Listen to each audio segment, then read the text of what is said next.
I'm Diane Lanning. I'm the president of the Missoula Downtown Association. First of all, I want to thank the Doubletree, Callie Asham and Sandy Nelson and their staff. And thanks so much for having warm soup today. It was really great. I have a couple of announcements before we start. This Friday, we're going to cut the ribbon on the downtown's newest treasure, the North Higgins Street improvements. You're all welcome Friday afternoon at 4 p.m. as downtown celebrates the end of construction. Mayor Ingen will be cutting the ribbon at Pine and Higgins, and we'll have open houses and sidewalk showcases north of Broadway. You're also welcome to join a community bike ride at 4:30 p.m. and experience the new corner plazas, lighting, and landscaping. Enjoy live music outdoors at the Old Post Pub, the Iron Horse, and party on into the evening. Come celebrate downtown, where Missoula lives. Also, Coffee Talk is next Wednesday, October 20th. It's 8 to 9 a.m. and it's hosted at Watercolor Computers, 327 East Broadway. And then Downtown on Tap, Tuesday, October 26th from 5 to 7. And it's hosted by MMW Architects, 125 West Alder. Okay, on to today's program. Today we have the pleasure of hearing and engaging candidates for Missoula County Sheriff. Please join me in welcoming Brad Giffen, Democratic candidate, Carl Ibsen, Independent candidate, and Nick Lisi, Republican candidate.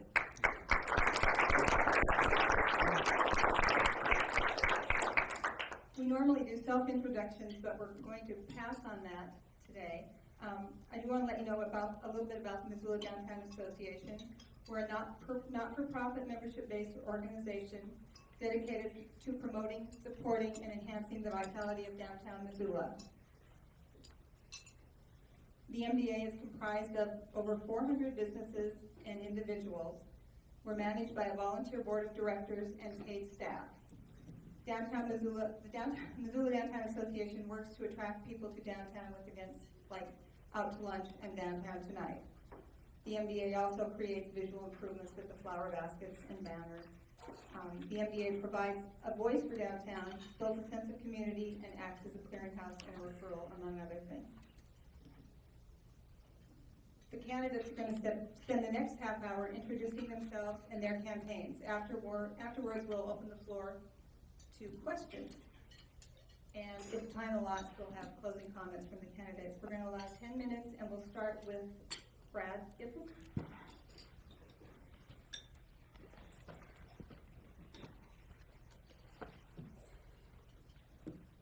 Well, good afternoon, and thank you all for inviting me here to speak. You'll have to bear with me a little bit. I've been over this speech so many times in the last couple of months that I think that everybody has heard it. So it kind of seems to ramble on. But first of all, to give you a little bit about myself, my name is Brad Giffen.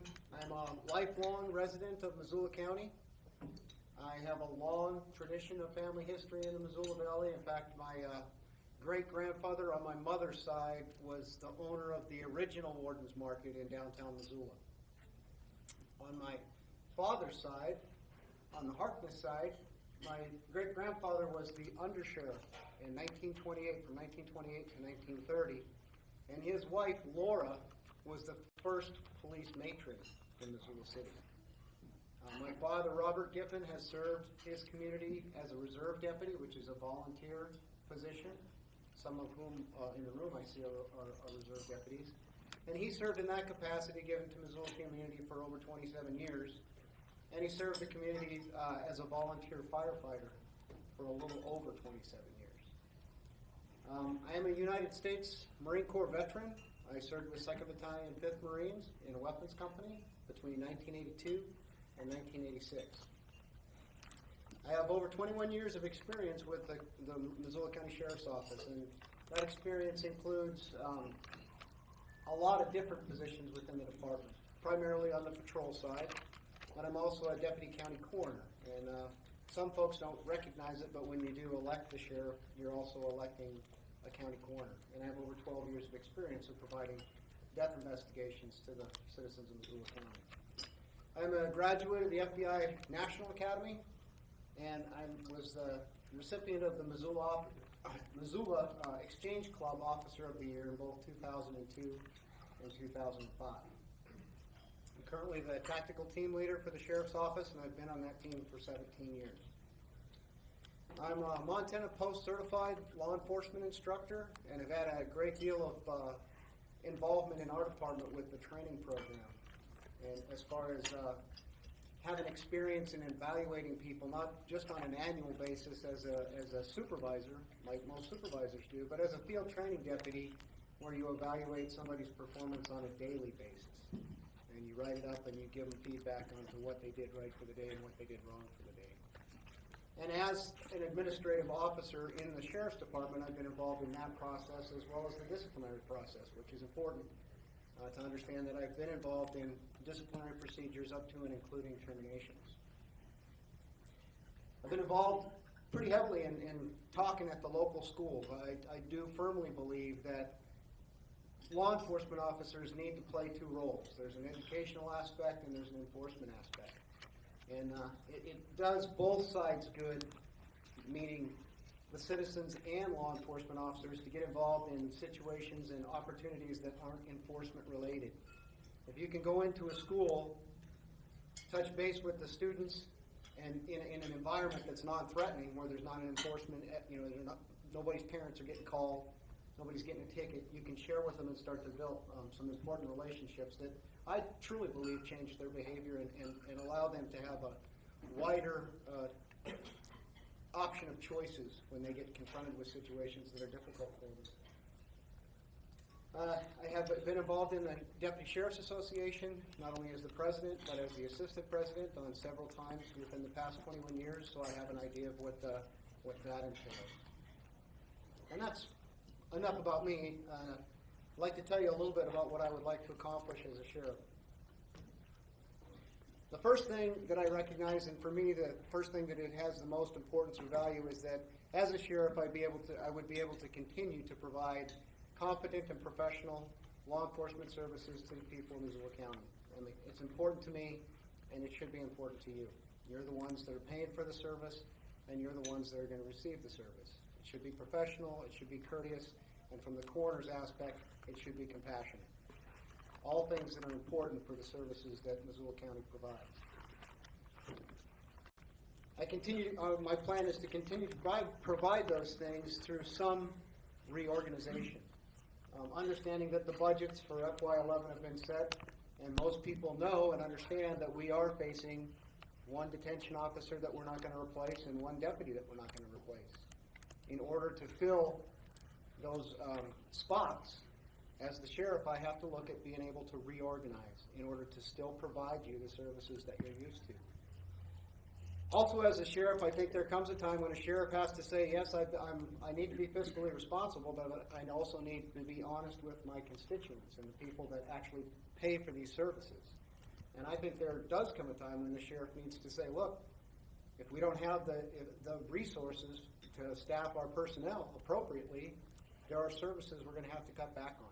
That's just common sense, and the guy, as the sheriff, needs to have an understanding of where that is and be able and ready to bring that up to the county commissioners and the other government officials that have a say in the budget process. I'm looking at managing risk. To me, risk management is absolutely critical in the sheriff's office. And it doesn't sound like it's a really important thing until you're the sheriff responsible for the budget and for risk management. We suffer an awful lot of losses in litigation. Some of it's just the society that we live in. Lawsuits are prevalent, and we get served suit on a continuous basis. To manage some of that risk, it is important for the leadership to point out policies and procedures that make sense, and to more closely identify those things that are very high risk for the Sheriff's Department that occur very infrequently. The reason you need to identify those things is because all of us know that the skills that we have are perishable skills. If something is very high risk and it occurs very infrequently, we're not very good at doing that skill unless you're provided training to accomplish those skills.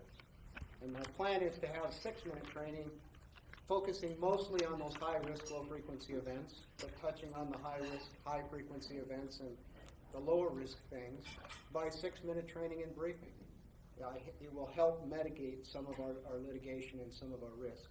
When you provide the people that you work with the tools to do their job appropriately, the service that's provided is much more professional and a lot less risky. Doesn't mean I'm going to eliminate lawsuits altogether. I wish I had the answer for that one, but I don't. It's my plan to start a compliance program in Missoula County. Currently, the Sheriff's Office does not have a compliance program, and that compliance program needs to include education as well as enforcement. Those two elements are absolutely critical. Education, educating our young people, and educating the people who are actually serving. Give the people some classes, partner with NewSAP and some of the other programs that are out there available to make sure that a server understands and recognizes when a person has had too much to drink to be served anymore. To give them some classes on how to look at an ID card and tell whether or not a person is under the age of 21.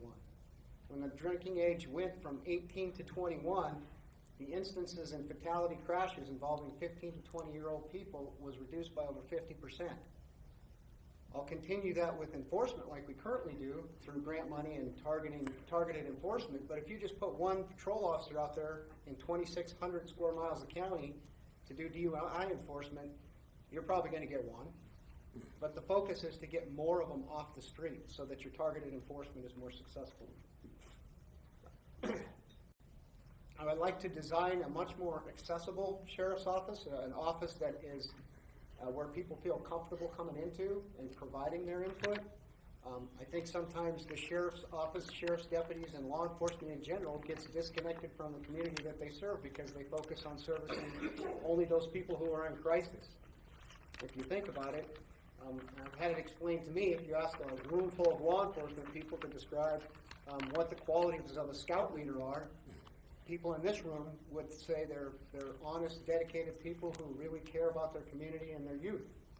If you ask a room full of law enforcement officers, they're going to tell you, well, he's probably a pedophile, because those are the scout leaders that we deal with, and that's the reality of our job. I plan to try to change some of that culture by encouraging our sheriff's deputies to come to events similar to this, where they're actually involved in dealing with people on a more normal basis, getting to see that everybody out there is not just somebody that has violated the law or some miscreant that they need to deal with by taken to jail or writing a citation. So those are some of the things. I have a list of other things, but I can see I'm just about up with my 10 minutes. And I hope to hear from you in the question and answer session, and I certainly would appreciate your vote on November 2nd. Thanks very much.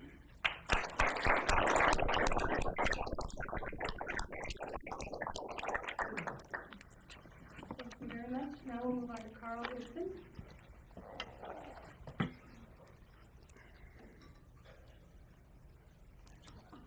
Thank you. I also am grateful you've invited us to be here. A little bit about myself. My name's Carl Ibsen. I was born in Glasgow. I don't have the advantage of Brad of having been a lifelong resident here. I only moved here in 1963. Prior to that, I lived in Glasgow. I'm a '69 graduate of Hellgate High School. Like many of us in that era, I joined the military immediately upon getting out of high school, took the trip to Vietnam as an infantryman, 70 and 71, with a specialty in electronic warfare, and came back. When I came back to Missoula, I'd always had two primary goals as far as what I wanted to do when I grew up. I wanted to be a soldier and I wanted to be a cop. I was a soldier. When I got back, I was too young to be a cop. So I worked Van Evans. I worked a lumber mill up in Kalispell for a year until I got old enough to get on the police department. I started the police department November 22nd of '72. I worked 3 years of uniform patrol, 3 years of detectives, about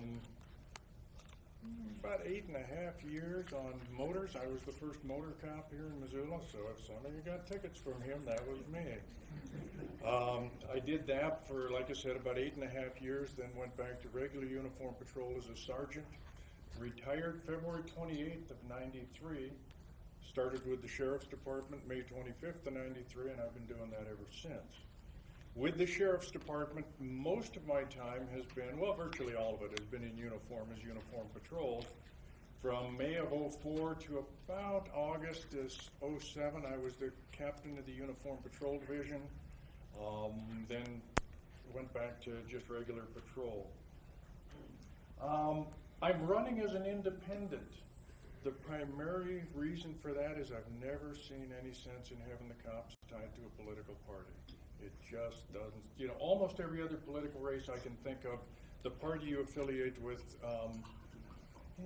gives the voter a chance to have an understanding of what perhaps your leanings or your agenda is if they don't have time to research you real heavily. As cops, we only got one agenda. We enforce the law. That's it. A number of things I'd like to do. Oh, I have 2 children. My boys are 30 and 32. They are career military. They started out as officers in the Army, having graduated from ROTC at the university.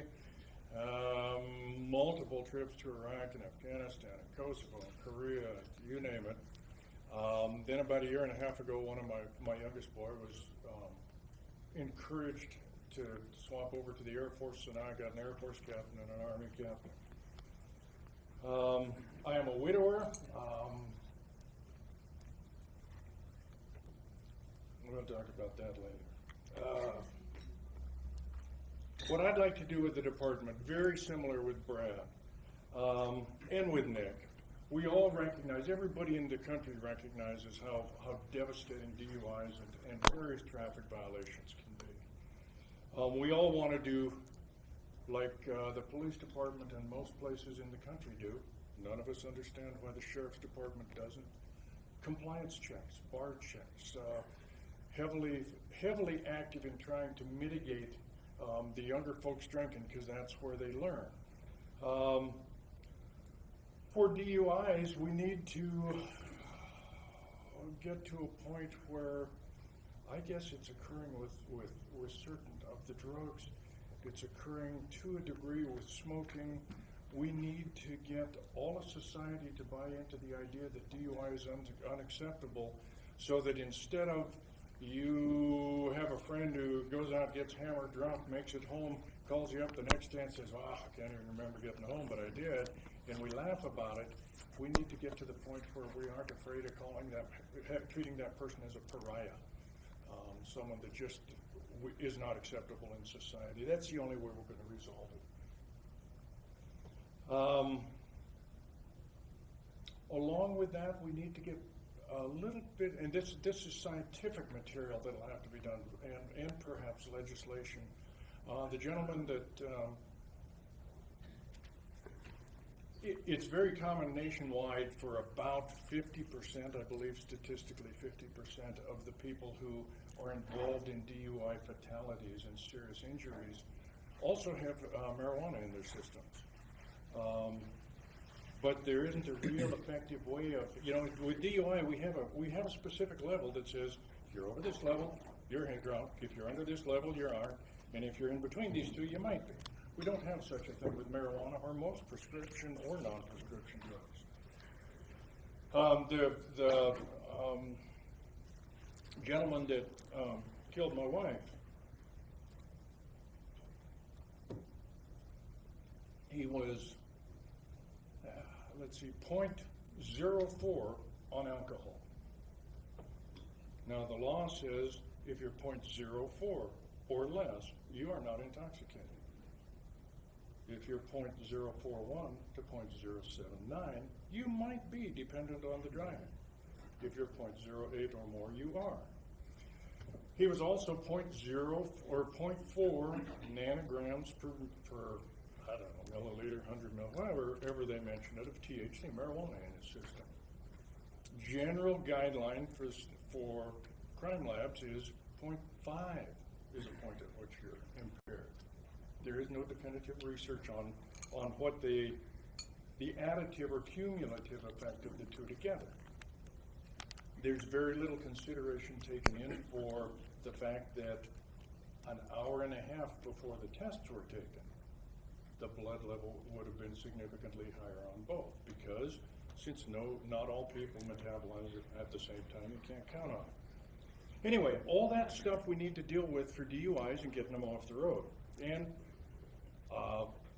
given my history over the last year, I guess, then you can probably guess that'll be one of my pet agendas. Domestic violence training. I want to have a domestic violence unit in our department. That would probably be simply one investigator trained specifically to deal with DVs and work in conjunction with the city attorney, the county attorney, city police department to have a cohesive, coherent plan on dealing with domestics. Another one of those things that, along with serious traffic violations, probably one of the most devastating aspects there is for families. Training. We're one of the best trained departments there is. In large part, that's thanks to Brad. We have excellent training. We can get better. I would like to have perhaps a little bit of a shift in training. We train, just as an example, we train, I think state requires once, twice a year on firearms, but we do it every month. Because there's a chance that we're going to have to use that firearm. On the other hand, I drive that hot rod car of mine at high speed every day. I had 2 runs last night at over 100 miles an hour. I don't remember the last time I had any training on handling hot rod cars. But I think I'm probably more likely to encounter one of you folks in a traffic accident than I am at the end of my firearm. In fairness, it's a lot easier to set up firearms training than it is high-speed training in a car. We need a lot of room to do that. Female recruitment. We have never been successful with our department at keeping women on the department. We've only had one long-term. She's the undersheriff. All the others, we train them, they stay around for a while, and they leave. Other departments are successful at keeping them. I don't see why we aren't. So I'd like to figure that out. Maybe see if we can't keep women on. I believe we need to try explore the idea of having a professional, college-educated, experienced manager for the detention center. Tradition is we take one of our captains and make him run a jail that he's never, ever worked in. We put people in there. We don't stay there. So I'd like to see if we can't maybe save some money, maybe even mitigate some of those lawsuits we have by having someone who knows what they're doing there. One of the biggest things I think a sheriff can do is to spend some time at the legislature. As I said earlier, we don't, our agenda is we enforce the laws, but we can have a huge amount of input at the legislature, talking with those folks to steer those laws and steer some of those people who don't know anything about the laws but are responsible for making them. Finally, as cops, everything we do is a secret. Gosh, I've been doing it dang near 40 years, and it's just we can't tell you what's going on. It's much too serious. I'd like to see that change. Thank you.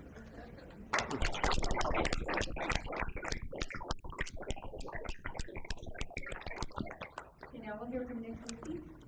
Thank you. Thank you for having me here today. I appreciate it. Not like my 2 fellow colleagues here, I wasn't born in Montana. I was born and raised in upstate New York in the Finger Lakes region for 32 years. The last 7 years there, I was a police officer. While I was there, I got my formal education. I have associates in police science, a bachelor's in criminal justice with a minor in psychology. I have a master's of education in master's of art in education. I also have a lifetime teaching certificate from the state of California for community colleges for police science. And I have over 70 post-certified schools. And I have 4 post-certificates, basic, intermediate, supervisory, and advanced and supervisory. While in quarantine, I applied for Los Angeles Police Department, was accepted. Upon graduating from a 6-month academy, I had to do a year's probation, one of LA's 18 divisions. I chose Southeast, that being better known as Watts. From there, that year we led the city in homicides with 147. I think I wrote on probably over 50 of those. The city had about, I think it was 2,300 for the year for all 18 divisions. It was a very busy division, that's why I wanted to go there. But prior to the end of probation, I was selected as one of 12 officers in the city to do a crisis intervention program. It was a 12-week, 12-hour day instructor's course. At the end of that, I instructed in-service classified divisions as well as instructed academy staff into being instructors. From there, I went to traffic. I won't bore you with all the details of this because I would just like you all to go to my website, www.lisi4sheriff. It has everything listed there, what I did in each division and how I got my expertise. But from traffic, I went to back to patrol for 2 years, went to gangs, from gangs to gang homicide, search warrant team, due diligence team was code cases. Had 9 outstanding felonies when I took the case, the squad over, and we had all 9 in custody in 3 months. Went to Metro, which is hand-selected 200 officers and put into platoon or squads, platoons, and each platoon had separate areas of the city to work. We also did bank stakeouts, high-risk search warrants. We were assist the city in any time of any kind of riots, natural disasters, unusual occurrences. Did high-profile security for 4 presidents. I was involved with 3 seating, 1 retired. Prince Charles, Pope John XXIII. From there, promoted to a sergeant. A sergeant, I was in charge of division, or in charge of squads in the division. We went to a platoon system. I had my own platoon. From there, I worked internal affairs, complaint unit, handled over 100 successful cases, sensitive cases. I was an assistant watch commander in charge of division with up to 150 personnel under me, both civilian and police. We had to approve all booking approvals, all arrest reports. All reports in the division came through there. All pursuits, homicides, anything went on during the night. Did scheduling and vacations.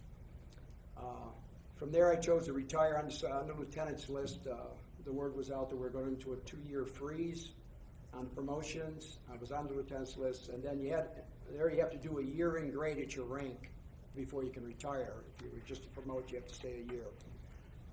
So I decided to retire to Montana with my wife and 2 children. My wife Jane for 28 years. My youngest son is working on his master's degree in divinity at Fuller Seminary of Theology in Pasadena, California. My youngest daughter graduated from Frenchtown. She got a full scholarship to the United States Naval Academy. She's a second-class midshipman or junior, majoring in aerospace. My oldest daughter and my 2 grandchildren and her husband moved out here this past July with us. But I started hunting here in 1972, how I fell in love with Montana. I came here from back east, but a group of guys, a couple of friends went out earlier in the 60s and talked about it. So a group of us got together and finally got enough money to be able to come out on drop camp. I've been coming out here on drop camp since, but can never afford a guided hunt. So, but it worked. We were here. We drove out here. It was very moving experience coming across. That's when and coming back each year, got more and more fell in love with it. Because I grew up in a small town, just like, let's say, Frenchtown. It's surrounded by hills. It's 6 hours away from the city. So it's all country. You get away from the city of New York. It's basically a very rural area. And so I grew up hunting whitetail and small games. I was in the woods at 5. So I appreciate that. This was something I really wanted to come to. It took 25 years to get here, but I did get here finally. And what I bring to the department is 25 years experience, 32 counting New York, but it's 2 different agencies. It allows me to understand the small population needs, as well as the ability to identify the larger problems in bigger city. And I bring, like I said, I bring the education, the experience, and exposure. The experience I got in LA is just it's hard to explain. I mean, there's a lot of it. So I have that. I think I can impart. I know I can impart this on the community. I can bring this all this knowledge I have. I wanted to share it. Whether I'm elected or not doesn't matter. I mean, I'd still like to share with the guys. I would gladly. I tried to do that with the sheriff when I first got here. He didn't want any big city cops, so kind of discouraged me and walked away. That was why. But on my platform, what I believe in is states' rights and Second Amendment rights. If you're familiar with this, go back to states' rights, the sheriff's bill. I think my job is to protect citizens of Missoula County and the city and the county in general from outside agencies or their influence. And any agency that comes into this county has to go through me first, basically, to make sure I can approve.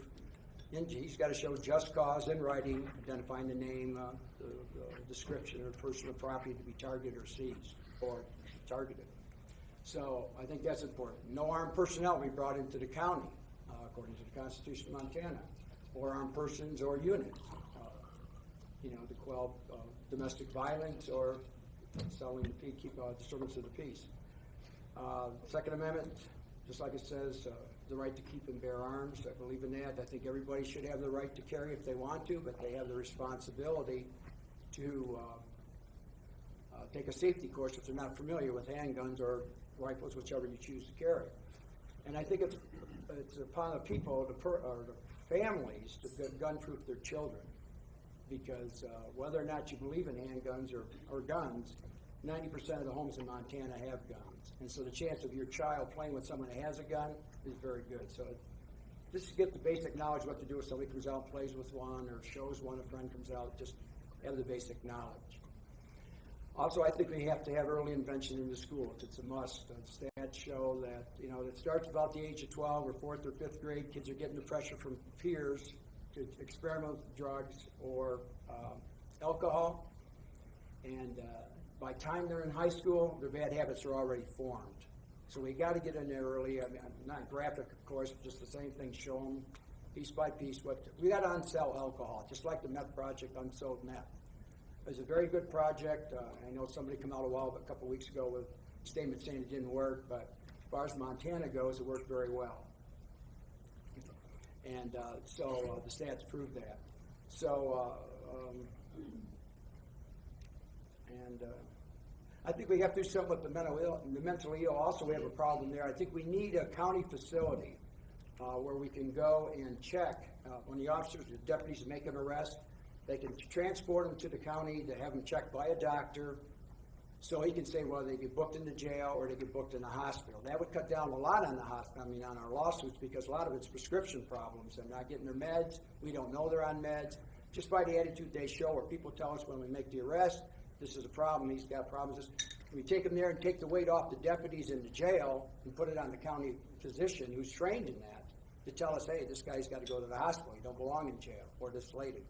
So I think that would save a lot of lawsuits. Also, if you go to the website, you see I have a tracking system that I would implement about the liability incident response training. That's for recognizing those things and what civil litigation comes about from our contacts with people that would bring in these lawsuits that we're experiencing right now. So thank you very much.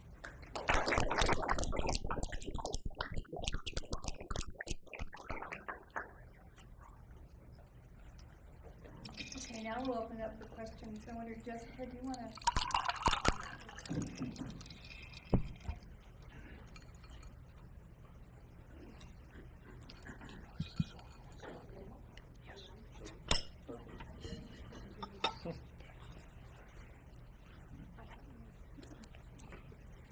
Okay, who has questions? Ron?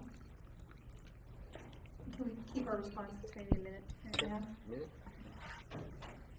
Rod Austin, I'm the Director of Operations for the Downtown Business Improvement District. Try to keep it a little brief. This summer we had an incident where an individual was sentenced to, I believe, 3 days in the detention facility and was basically kicked out when he showed up there to serve his time. He was generally considered a problematic transient that spends a good deal of time in the downtown. Many of the downtown interests are working pretty hard at trying to make downtown a safer place. And while a lot of people think that some of these individuals aren't that big a problem, the reality is it's probably one of the biggest issues we have to deal with downtown in order to make it a better place for people to be. Through that incident, it came out that there had been an arrangement between the sheriff and Judge Loudon that I'm not sure the criteria or how it worked, but that basically they had the authority to kick folks that had been sentenced by the city judge.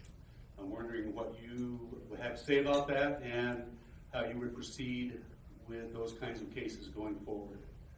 Also would like to thank all three of you for running. You know, if I can address it first, that has been a long-standing, let's call it a tradition.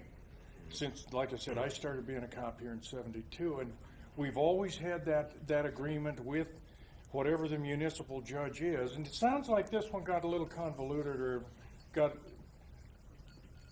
misconstrued perhaps in the way it should have been dealt with.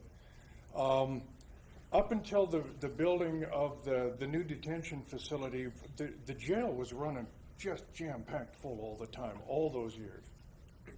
And we had, can you hear me okay? I'm just going to put this on the table so you can just speak. Okay. We had to, on occasion, kick one guy out so we could put a worse guy in, triaging, let's call it.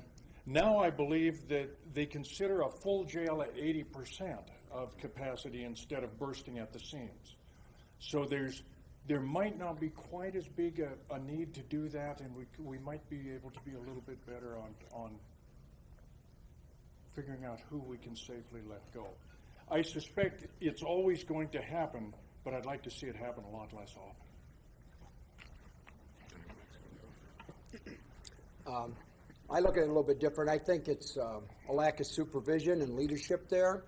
Personally, I think that for the sergeant, I guess it was the sergeant who turned the guy out. I don't know what agreement the sheriff had with the judge. Obviously, I don't agree with that. I don't think it's up to a deputy or the sheriff to make the decision to the judge pass sentence on. I mean, obviously, he passed the sentence for a reason. I mean, the witnesses came forth. The sheriff wasn't sitting there in court, I'm sure, for some drunk that got arrested for public intox or being disorderly and being the abusive person he was out there on the street, according to what the paper said. So I think I think the guy was sentenced by the judge. Only the judge can release him. If the judge wanted to come down and let him go, that's up to the judge, not to the sheriff, not to the deputy or sergeant running the jail. That's not their decision to make. Whether there was an agreement reached between them, it doesn't matter. That I think that agreement should be null and void personally. It should be on the judge to come down and make that decision. And my take on that is what I talked about earlier, having policies and procedures in place to take care of that. The trigger point at the jail is 80% capacity, and it's at 80% capacity because you have more than just county inmates. You have state, you have federal, you have male, you have female. You have all different special needs, segregated people, people in isolation, all of those different needs. So at 80%, the jail is considered full. It's easy to put a policy in place that triggers certain things to occur. If I am at 80% capacity, I have to start looking at who's been sentenced here. How can I make space? And some of those things should be a record of the inmate. How many times have they been here? What have they been here for? Are they a constant offender? Are they somebody who's doing well in custody? And present those people to be released to a magistrate for a magistrative release that has some authority. And at least that way all of the bases are covered. There's a policy and a procedure in place ahead of time to address the problem of overcrowding. Anybody else? Questions? Ken? Thanks.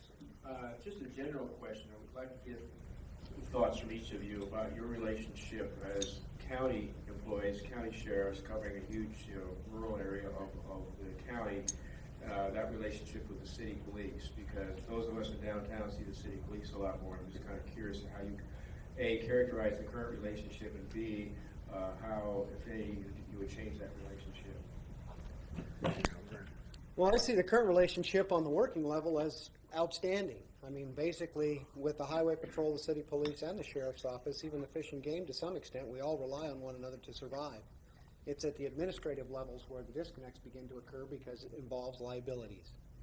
I can give you a situation of just a training situation that the sheriff's office paid out over $200,000 for two people weren't not even in our agency that injured each other on our range. We weren't even there. We were just gracious enough to let them use it.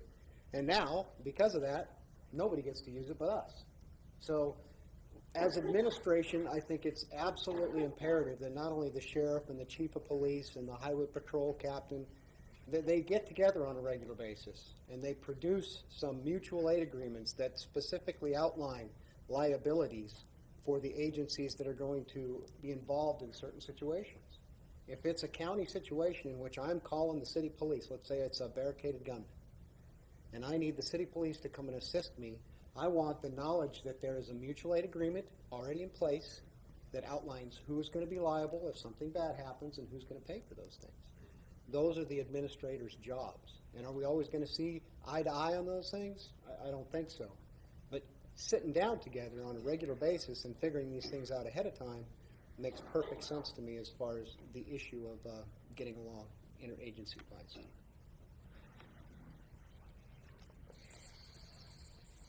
Mostly I got to go along with Brad, but it does involve higher level than the chief of police and the sheriff and the captains and all of us. We all get along like Brad said, on the street level real well. I think the administrators get along real well. The particular incident Brad was talking about as an example, and the reason it needs to go higher than that, we had that agreement in place with the city. We had a signed agreement that everybody bought into. The administration of the city attorney, the county attorney, the cops on both sides, and yet we loaned them our range. We didn't have any of us there. For one reason or another, when one of them got hurt by another one, we're the ones that ended up with, I don't recall, it seems to me it's like $185,000 to $200,000 that we paid out, even though they, including their city administration, had signed documents saying, yeah, we aren't going to hold you responsible if we hurt ourselves. But we're the ones ended up. And that's not the only case. So there is some reticence from an administrative level for, if I became sheriff and I had an agreement with the city, I'd be real nervous about if they're going to live up to it or not. I guess that's about the gentlest way I can put it.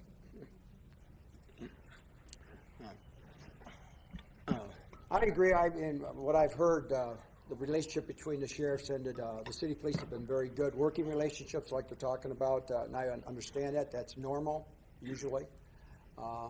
Sometimes, the past I've experienced, the highway patrol and the sheriffs and the city police have a different view, but I don't know about here. But I think it's also very important that you sit down and you do have between all the administrative personnel involved, the chief, the sheriff, the colonel, or the captain and South Dakota and the university. We all sit down and have those meetings and have the understanding what we're going to do, and like he says, mutual aid if we need it. A thing we did back east where I grew up was that all the city police were also made deputies. They were sworn in as deputies for the county. So if there was a problem with going over the line or something, you had the authority as a deputy sheriff also. I understand here there's a state law maybe or something that stops that. I'm not sure, but I will look into that. I think that would solve a lot of problems.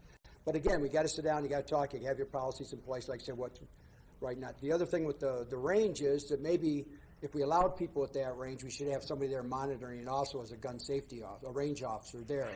That would solve that problem if we had the personnel or something to put there. But you need somebody, I wouldn't give them the range unless we had a range officer there to verify that everything is going according to the rules. Because you get two people alone on a range, they could do anything. I mean, that's just human nature. So I think if we're going to let somebody use the range, and it would help us. They have a range officer, a security officer there, a range officer there. Anyone else? Dan? Thanks. I've got a couple of questions. First, Carl mentioned that he thought that there should be an administrator for the jail outside the coming up out of the ranks. I'd like to know what you other two think about that. If you think that's a good idea. And then also, you know, as Rod said, our big issue with law enforcement is the transients downtown. And I wonder, a lot of them collect on the county courthouse.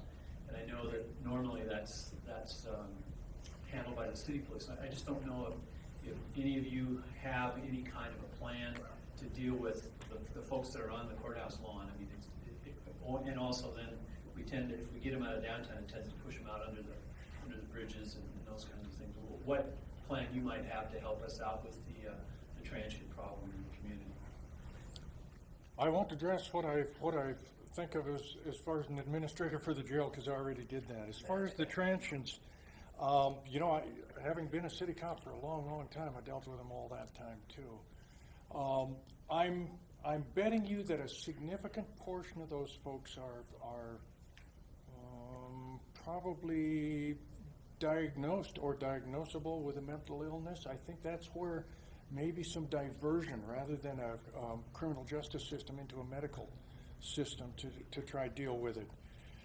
Something I'd be really interested in finding out. You know, San Diego had years and years ago.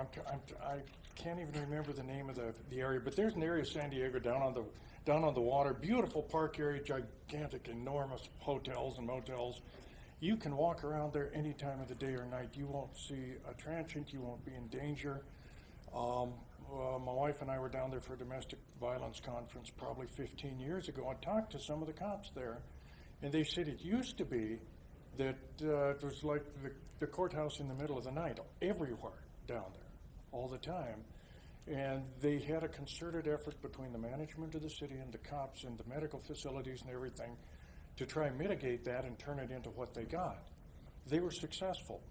Seems like contact with folks like that who've been able to do it might help us out figure out how to fix it. Because it's got to be fixable.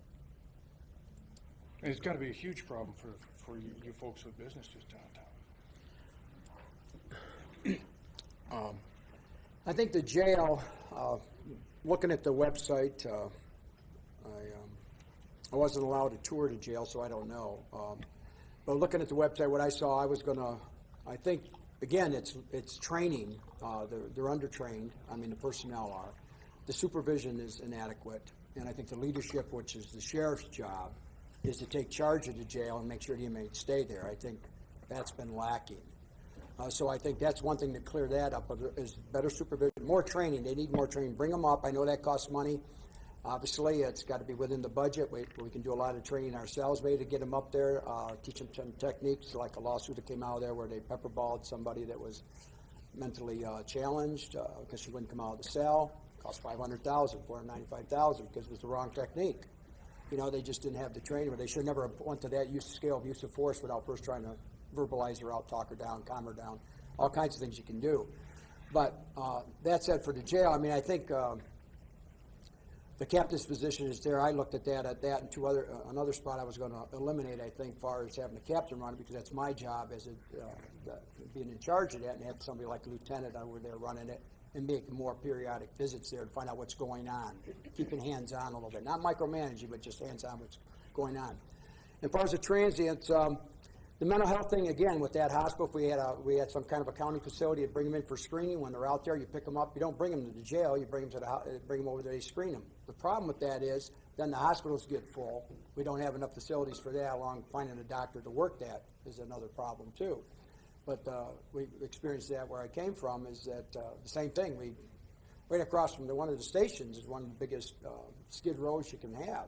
And they get popped and bring them in, and of course county takes them in here for 3 days, 72-hour evaluation, then kicks them out. So you got to have something in place, but it's costly, and but that would take a lot of that out of there for a while, but it's not a permanent answer. And again, you got to get the citizens behind you. You know, you got to have that support that when you pick these people up or you take them out of there, there's a reason, and they got to back you and want to help support this. And again, working relationship with the city and the county. Our job is actually the county. I know that there's a mutual agreement here, but the city police, they should be able to handle this.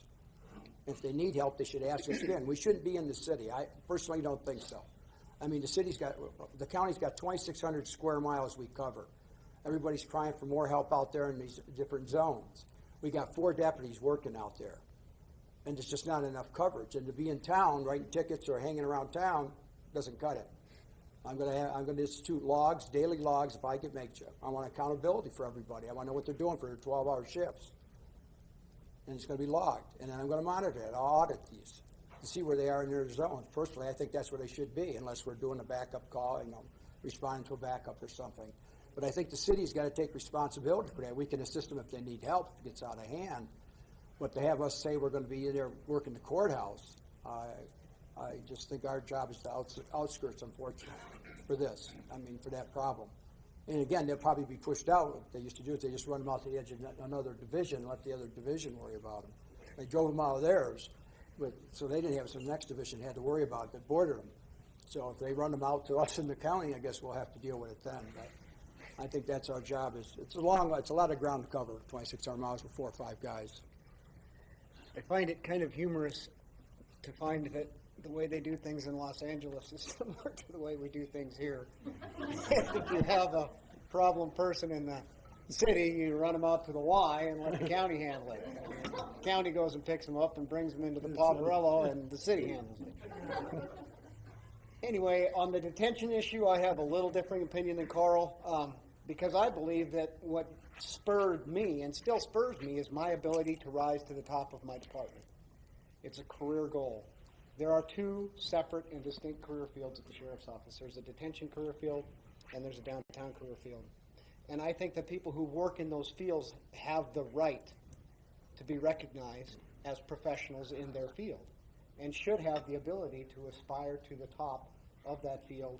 I mean, it really isn't any different, I don't think, than me running for sheriff. I've been a patrolman. I haven't been a sheriff. I have been an administrator. I haven't been an undersheriff. I'm working as a captain right now. I'm technically a lieutenant. But I feel I'm not only qualified, but I'm able to do the job of sheriff, and I'm allowed to run for that position because of those qualifications. And I believe that people take more of an interest in their career field if they can aspire to be the top person. So I do agree that maybe looking at somebody as a professional is an option, but I think having the option available to those people who have chosen that as a career field is vitally important to them and helps the morale issue. If I know that I can acquire that top spot through diligence and professionalism in my chosen career field, I'm going to do that. As far as the transient issue goes, I think it boils down to a matter of what's going to be fuller: the mental hospital, the jail, or the Salcedo Center. It's a vicious circle, the way that I see it. The police department picks them up. If they're a problem, they bring them to the jail. If the jail's overfull, they're released, and they go back to where they started. There has to be, Yellowstone County currently has a mental health facility. We have mental health court. That was the grand scheme of things a couple of years back on some major federal grants. Yellowstone got a facility, and we got mental health court to see which would be more successful. If you talk to the deputy sheriffs and police officers over in Yellowstone County, the drop-off facility is very effective. It alleviates all of that liability and responsibility from the patrolman, and it alleviates the responsibility from the detention officers having to evaluate a person who has a mental illness. And under most circumstances, you might be able to look at a person and tell if they're mentally ill. Unfortunately, when we look at them, they're also impaired by drugs and alcohol. And I don't think there's a professional out there that can make those determine. In fact, they won't evaluate them, where we have them evaluated if they are under the influence of alcohol. They have to wait until they're sober. So that's a really tough question, and I think the facility where there's a facility to evaluate them, I agree with both of these gentlemen, that mental health is a very important piece of that puzzle that needs to be evaluated. Anyone else? Amy?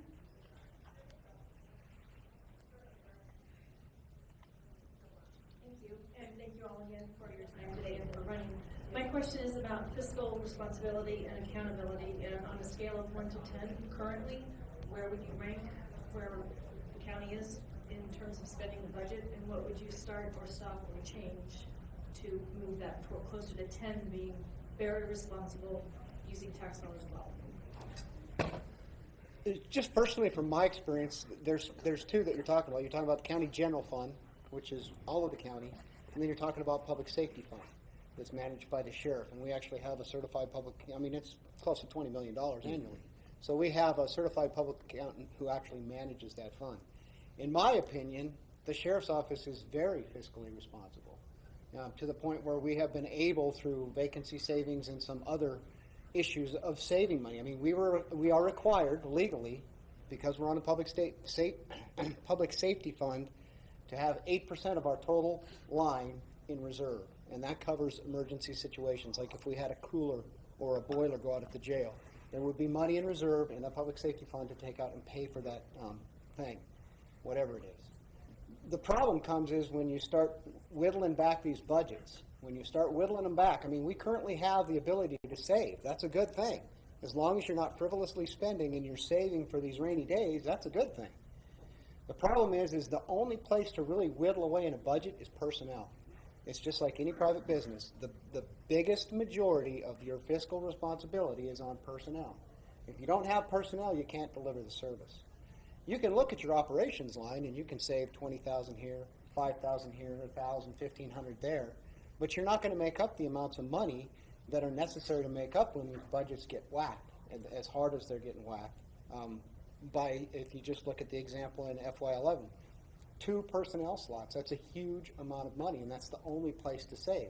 A sheriff can deal with that, and I believe you can deal with it up to a certain point, and then you have to go to the people and the commissioners and say, look, this is honestly where I'm at, and I think that's the unfortunate thing, is nobody trusts government anymore. And in some regards, that's rightly so, because they always tell you something to get what they want.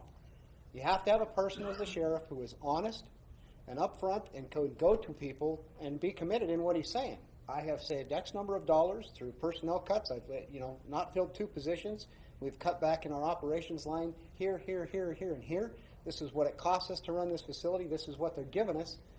This is as good as I can do with what I have, or I'm going to have to start cutting services. The big issue to me, to boil it down to a more succinct answer, is public trust.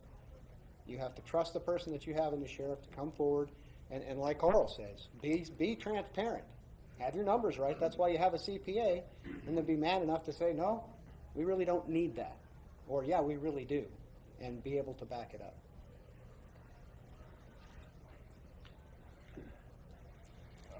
Like Brad, I think the Sheriff's Department does a pretty darn good job with our budget. And I think overall the county, given what the commissioners have to look at with the let's call it the big picture, all the agencies, I think they probably do a pretty good job too. Now the current sheriff, to his credit, started out being sheriff and continues. He doesn't ask for anything in the budget. He doesn't ask for manpower. He doesn't ask for anything unless he feels that he can justify it. He started out as sheriff with the negotiations. What do? You go in and you say, I want these 400 things, but I'm willing to settle for these 2.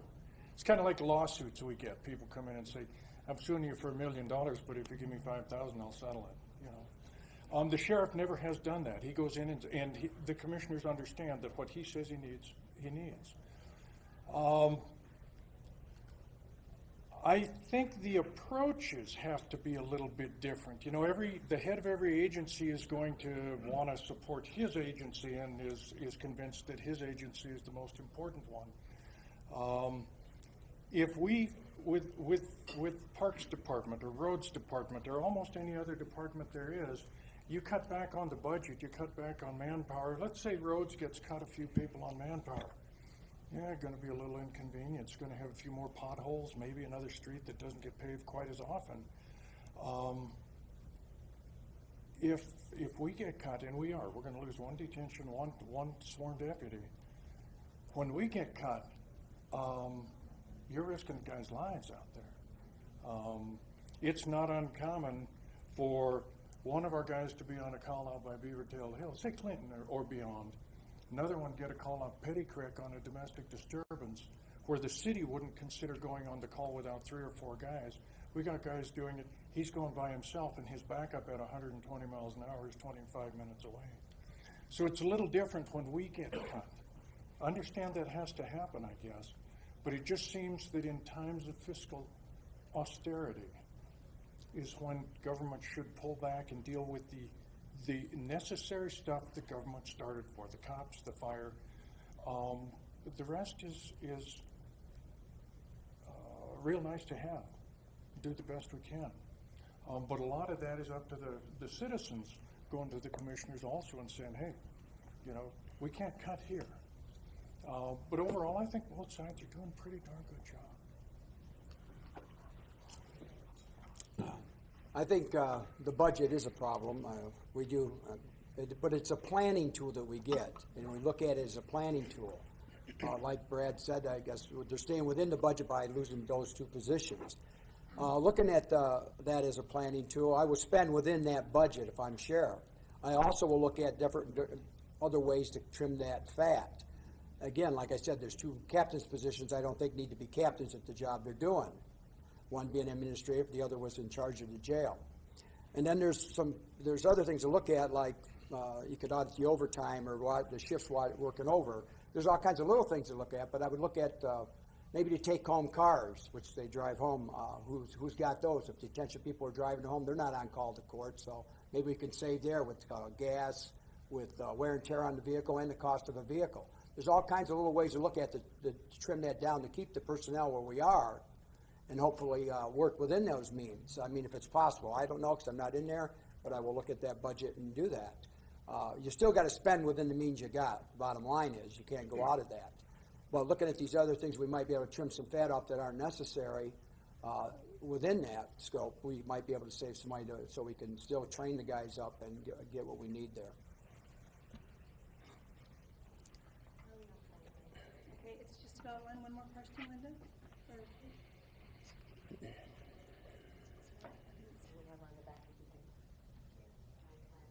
I have a couple quick questions. Carl, how long has it been since you lost your spouse?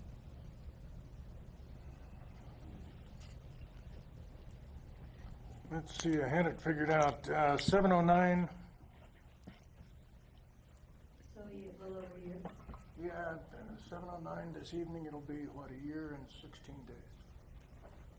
I know how that is.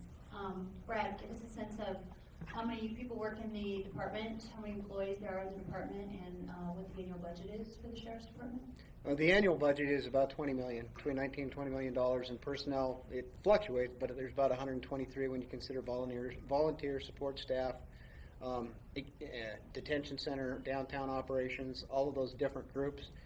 The unsung heroes of our department are really truly the volunteers, our reserve deputies and our search and rescue, the Missoula County Search and Rescue Unit. And those people, you know, they have full-time jobs, and yet they come out and they supplement the sheriff's office through manpower and in both the reserve capacity as deputies and as search and rescue at their own expense.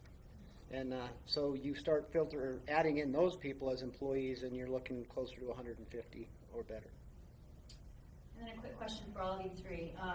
You know, if you had a choice between having the sheriff's department downtown or having it on Mullen Road, what do you like better? I can just tell you from personal experience, I wish we had a new building. We're really cramped. They're really old facilities. I wouldn't really care. It would make it simpler if it was out at the jail. It makes more sense to me. To transport, it would cut down on transportation costs. We have to transport everybody from the jail downtown to the courts. And I'm assuming you would mean that the courts and the sheriff's office would be together out on Mullen Road.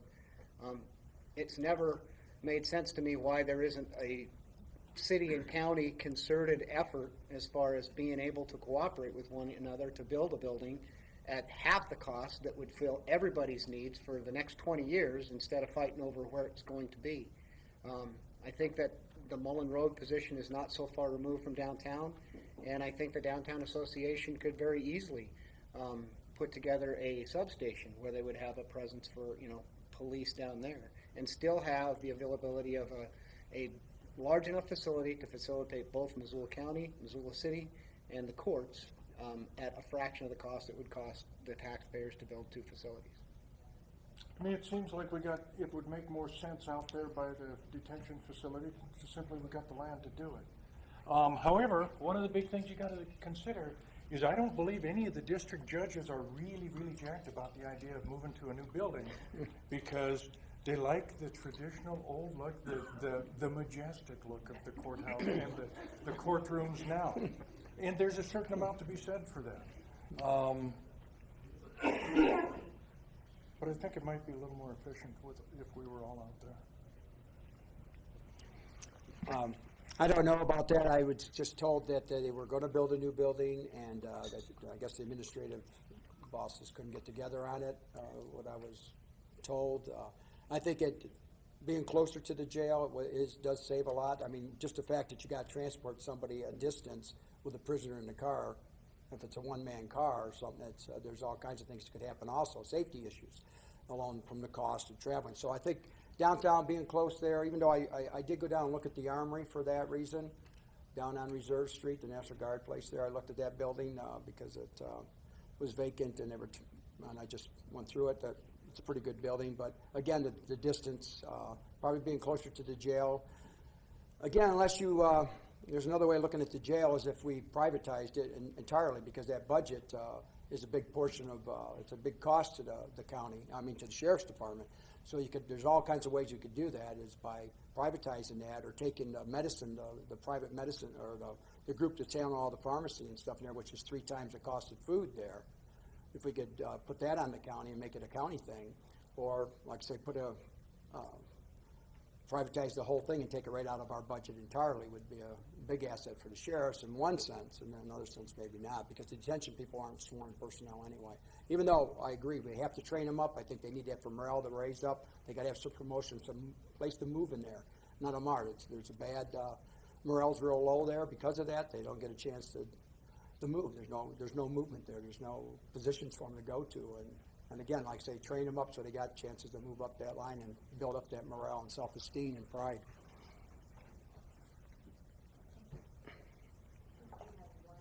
Wait, one more back there in the corner. Hi, I'm Nick Karras. The question I wanted to ask about was, over the last year, there's been a lot of incidents nationwide to deal with abuse of authority by law enforcement. And a big reason for that is cell phone video cameras. And a lot of citizens are reporting arrests, and it's becoming more of the news. It's getting a lot more attention nationwide. And so my question is, one, do you think citizens have a right to videotape interactions with police? And how would you combat that in terms of abuse of the police power?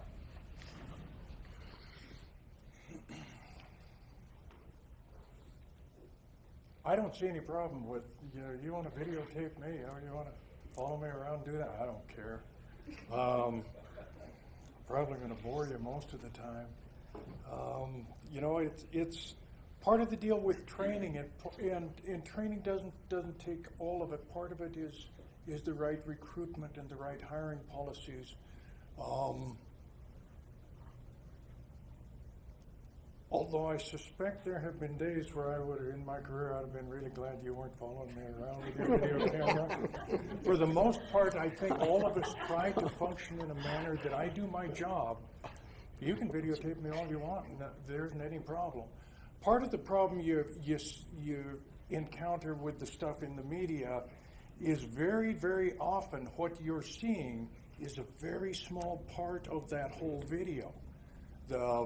There's some stuff, this may come as a shock, but lots of people don't like dealing with folks like us. And usually it's a really crappy time of your life when the cops get called anyway, so stuff really isn't pleasant. So if you decide to videotape an entire encounter with one of, say, a hostile encounter, and then use 30 seconds of it or 10 seconds of it as a news clip, you can make us look pretty bad. But if you grab the whole picture, certainly every once in a while we get out of line. We all do. We're people. We have tempers. We have feelings.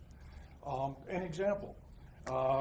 First few times I stopped a DUI, even to this day, when I stop a DUI, there are certain times where I'm really glad one of the other guys is there, because I have a really, really short fuse with them. And in my younger days, when things were a little bit different, I probably would handle them differently. Overall, I don't think any of the guys object to video, as long as you don't get in our way. If I'm having to wrestle with someone, I'm having to arrest someone, I don't want the camera in my face where I got to worry about hurting you and arresting them. Other than that, who cares? I would agree. I think most guys out there, in fact, the department has gone a long ways, and I will continue down those roads to provide video protection for our officers. We currently have what are called V-View personal body cameras, and it's my vision to make it a policy that everybody wears those. What do you have to hide? I am not ashamed of what I do, and I'm not afraid of the actions that I take when I'm doing an enforcement issue at all.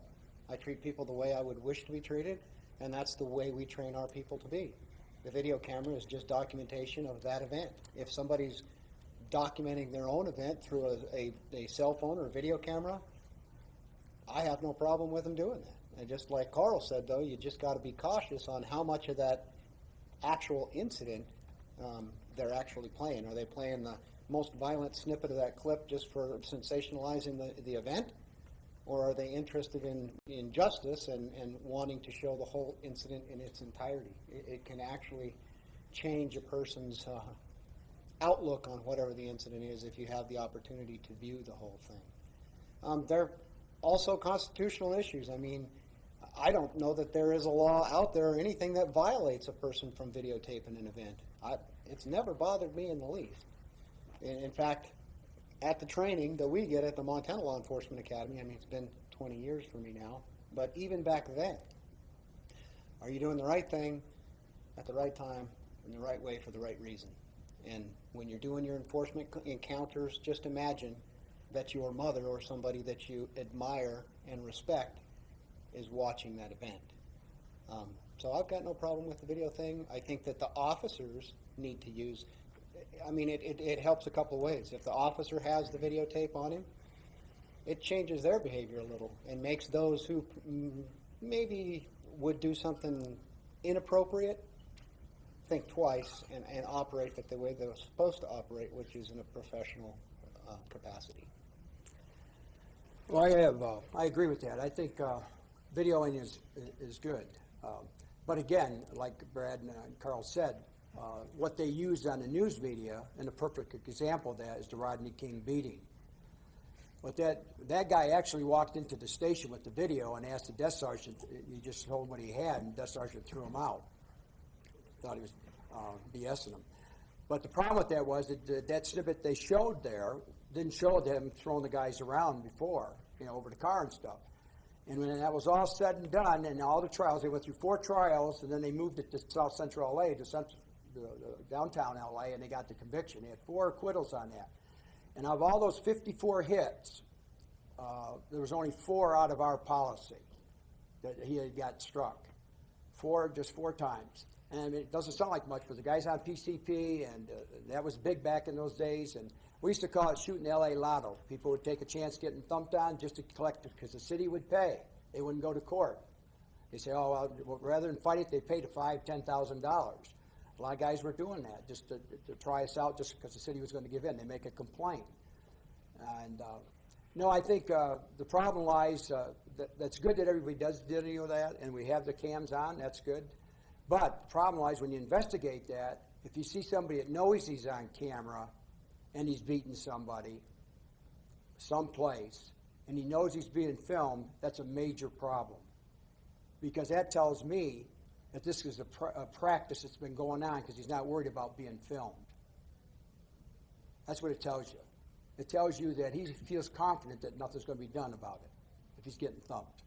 And he knows he's being filmed. The officer does. That's a serious problem. If he knows his dash cam's on or his jacket, his personal cam's on, or somebody's standing there with a camera video on him and he's still thumping away, you got to look into that.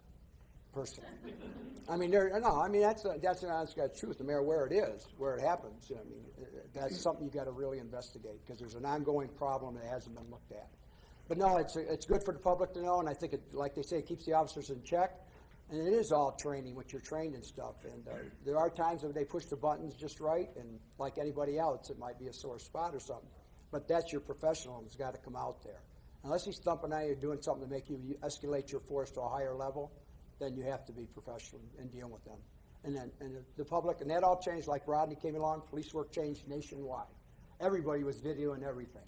You couldn't go anywhere without someone with a camera, so you just stopped the car or something. There's a camera or somebody and now with the cell phones, always. And it's a good check. It's a good check and balance. Actually, I agree with it. All right. Thanks, everyone, for coming today. Thank you very, very much. Thank you. Thanks for all the questions. Thank you. Thank you.